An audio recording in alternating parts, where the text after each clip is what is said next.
વિરમગામ જળબંબાકાર સ્થિતિ વચ્ચે અનંત યાત્રા શાહી સવારી 108 એમ્બ્યુલન્સ અને ખાનગી એમ્બ્યુલન્સની હાલત કફોડી બની હતી। અમદાવાદ જિલ્લાના વિરમગામ સહિત પંથકમાં ભારે વરસાદ અને ઉપરવાસના વરસાદને લઈને ગત સપ્તાહમાં ભારે હાલાકીનો સામનો કરવો પડ્યો। ઠેર ઠેર જગ્યાઓએ ભરાયેલા પાણીના લીધે સબવાહિનીની અને એમ્બ્યુલન્સની સેવાને ભારે હાલાકી પડી હતી।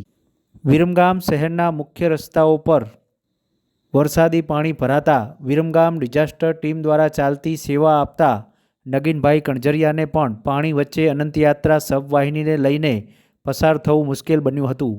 છતાં પણ કુદરતી અને આકસ્મિક રીતે નિધન પામેલા લોકોને સ્મશાન સુધી અંતિમ યાત્રા થકી પહોંચાડવામાં નિસ્વાર્થ ભાવે સેવા ચાલુ રાખી હતી।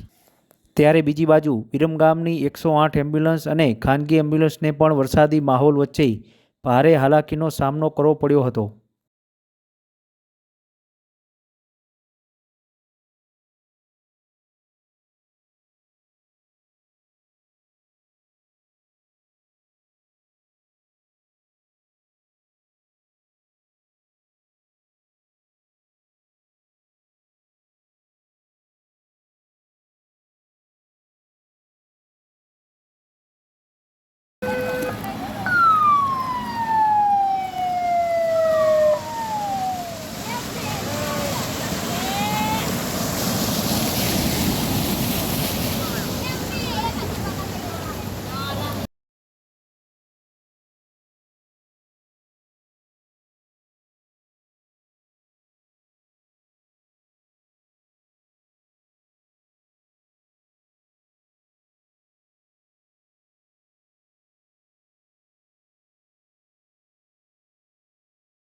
Ha ha ha!